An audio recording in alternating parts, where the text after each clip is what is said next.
alaykum hamma. Kartal Detering studiyamizga xush kelibsizlar bolalar. Ahmet abi bilan bugun qaror qildik. Sizlarga полностью Adam B'gacha hamma informatsiyani, fishkasini ochib berish maqsadida даже stend qilganmiz. Xudo xolasa kuzatib boringlar. Bu O'zbekistonga juda qulay bir uskuna, ya'ni vodorod generator EcoMax deyilgan Istanbuldan, ya'ni O'zbekistonga kelgan. Ahmet abi anlatar mısın her şeyini? Ne zaman geldin, neden geldin, her şeyini anlat. Esselamu Aleyküm. Biz Türkiye'den EcoMax firması olarak Özbekistan'a geldik. EcoMax dünyada Avrupa devletleri ve 166 farklı ülkede kullanılmakta olan bir ürün. EcoMax ne yapıyor? EcoMax'ın faydalarını şöyle sıralayabiliriz. Birincisi, ciddi manada ekolojiye çok büyük katkısı var ve ekolojiye katkısı olduğu kadar yakıt tasarrufu yaparak cebinize de katkısı var. Bunun yanı sıra arabanızın enjektörleri, yağı ve motor kısmını tazeleyerek bunların ömrünün uzamasına sebep olmakta. EcoMax'ı inşallah Taşkent ve Özbekistan ana bayimiz Alata kardeşimizin servisine geldiğiniz zaman burada test sonuçlarını da görürsünüz. Kullandığınız zaman sizler de Atalime referans olursunuz. EcoMax biz ne kadar çok söylesek ancak sizin kullanıp görerek anlayacağınız bir üründür. Ali abinin servisine tüm Özbekistanlı kardeşlerimizi bekliyoruz. Ben qisqacha informatsiya beraman. Bilasizlar, ko'pchilik kuzatgansiz YouTube kanalidan, Instagramdan, TikTokdan. Undan oldin 4 oylab, 5 oylab men o'zim ya'ni vodorod generator ikkinchi pokoleniyaasini men o'zim noldan tuzib, buni reklama qilib keldim. Ko'p informatsiyalar berdim, lekin bu gal 4-pokoleniya bo'lgani uchun menga 4-pokoleniya juda xush keldi-da. O'shaning uchun bu narsani men qabul qildim. Ya'ni Türk do'stlarimiz bilan shartnoma tuzib, bu yerda registratsiya O'zbekistondan o'zim olib, bularga o'zim narx qo'yib, bularga bitta standart narxda qo'yib sotishga qaror qildim. Ya'ni nima demoqchiman? Vodorod sistemasi ko'pchilik savol beryapti, Otabek aka. Bu vodorodda yuradi, qancha suv solinadi? Yo'q, to'xtanglar bolalar. Bu vodorod generator deganda vodorodning o'zida yuradigan narsa emas bu aslida. Bu faqat benziningizni ozgina qanaqadir foizini ekonom qilib beradi, yoki propan, yoki dizel, yoki metan, ya'ni mahsulotlarni ozgina ekonom qilib beradi. Bu ofitsialniy, har bitta davlatdan ruxsatnomasi bilan olib, o'sha davlatda qo'yilib kelayotgan narsa bugungi kunda O'zbekistonda ham qo'yilyapti.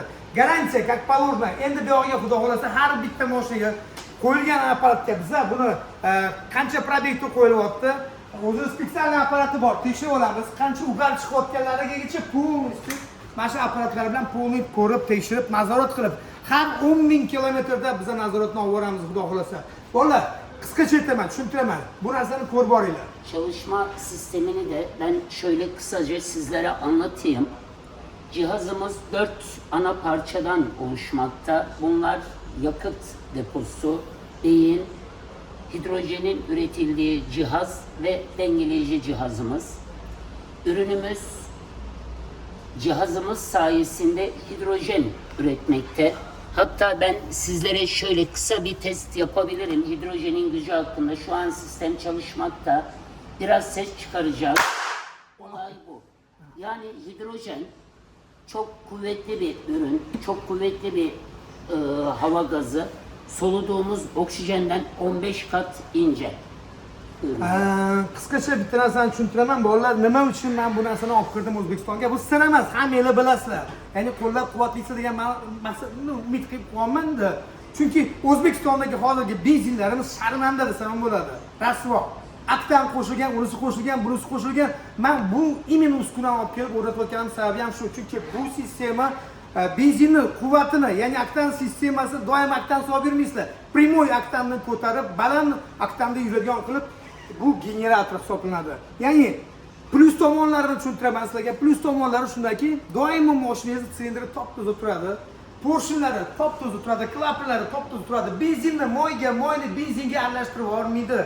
Ya'ni eng qiziq joyi bu poyga uchun emas avvalambor. To'g'ri tushunishga harakat qilinglar. Bu 15% dan 30% gacha ot kuchini ham oshirib beradi. Va qizig'i, menga qiziq bo'lgan joyi ugarniy gaz umuman bo'lmaydi. Detonatsiyasi bo'lmaydi mashinaning motorini. Ya'ni o'zi bu sistema motorga o'rganib olib, o'zi moslab olib yurib ishlab ketaveradi. Liboy paytda ulanadigan joylari faqat benzin asosi simiga va primoy akkumulyatoriga. Faqat ikkita simlar bilan ketadi. Bu yerda ko'rayotgan narsalar stabilizator. Generatorni o'ldirib qo'yishi mumkin degan savollar bo'lishi mumkin. Yo'q bolalar, bu stabilizator. Generatordan 1,5 amper oladigan bitta bir kichkina uskuna. Ya'ni generatorga bu vodorodga bu o'zi ko'plar, katta ob'yomda tok berishi mumkin, lekin generatorga zarar bermaydi. Bu bachok. Ikkinchi pokoleniyada biz doimo suv solardik. Har oyda bir marta. Bunda yo'q. Buni 10,000 kilometr yurasizlar, suv pasaysaki suv solasizlar. Pasaymasa suv solmaysizlar, tegmaysizlar. O'zi pokazatchilari bor. Bu ishlab turibdi. Mana hozir ko'rib turibsiz, ishlab turibdi. Ya'ni ben hidrojeni de elime alarak sizlere göstereyim ne olduğunu. Hidrojen bu arkadaşlar. ya'ni bu mashina ichida portlab ketishi mumkinmi degan savol tushishi mumkin. Yo'q bolalar. Mashina ichida portlagan sharoiti ham yo'q, iloji ham yo'q bu narsani. Buni даже bunda olgan paytlarda buni sizlar his qilmaysizlar, даже bundoq qilgan paytda, his qilmaysizlar. Umuman his qilmaysizlar bu narsani. Chunki nima edi? Oshirib yuborish kerak emas. Bu mashina ichi silindrga suv kiradi, bu qiladi degan narsani yig'ishtiringlar. Bu yosh bolalarning gapini qilmanglar. Konkretni men ochiqdan ochiq aytaman, Liboy mashinaga to'g'ri keladi. Ya'ni bu mahsulotni bu kichik, ya'ni 12 voltli bo'lgan mashinaga qo'yiladi. Bundan kattasi ham bor bolalar. Ya'ni ko'rsatmoqchi emasligi bu 505 Mercedesga tayyorlangan. Ochiqni aytaman, bu ikkita apparat turibdi. Bundan kattasi ham bor. Ya'ni 24 voltga qo'yiladigan. O'sha katta apparatimizda ham hal ko'rsatardim, lekin hozir yonimizda emas, lekin ko'rsataman, xudo xolasa. Buyukini gapiramiz abi. Lekin ochiqdan ochiq aytaman bolalar, haqiqatan men bu narsani qabul qilganman sababim butun davlatdan o'tib, butun mamlakatdan o'tib, mana men bu 24 voltga mashinaga, ya'ni katta mashinaga qo'yilgan apparat mana shu. Buni men qabul qilganim sababim, ya'ni sizga foyda bo'lsin, foydalanib olinglar. Chunki butun davlatdan bu narsa qo'yilyapti. Nimaga O'zbekistonda qo'yilmasligi kerak bu narsa? Nimaga O'zbekiston foyda ko'rmasligi kerak? Kelinglar shu narsani sifatsiz benzinlarni, ya'ni sifatini oshirish maqsadida, sifatsiz moylarni sifatini oshirish maqsadida har yilda motorni ochib yoki 2 yilda bir marta ochib yopgandan ko'ra, unisi ketdi, bunisi ketdi degandan ko'ra, primoy mana shu apparatda qo'yasiz, javob beraman. Motor umrini ko'pga saqlab qoladi. Moyizni umrini ko'pga saqlab qoladi. Ya'ni uncha klapan kuyib ketmaydi. Bilasizlar, 2022, 21, 24lar Cobaltda ko'pchilik benzin sifatsizligidan klapanlar kuyib ketish boshladi. Bukilib ketish boshladi. Sababi benzin sifatsizligi uchun. Lekin bular bunga yo'l qo'yib bermaydi. Ko'p gapirib yubordim, haqiqatni aytaman. Sizlarga savol berishingizga даже hayratda qoldirgan bo'lishi mumkin. Kelsanglar, haqiqatni aytaman, Kartal detenistligiga mana shu hamma narsadan tanishtiraman, ko'rsataman. O'zingizlar ko'zingizlar bilan ko'rganinglar boshqa narsa.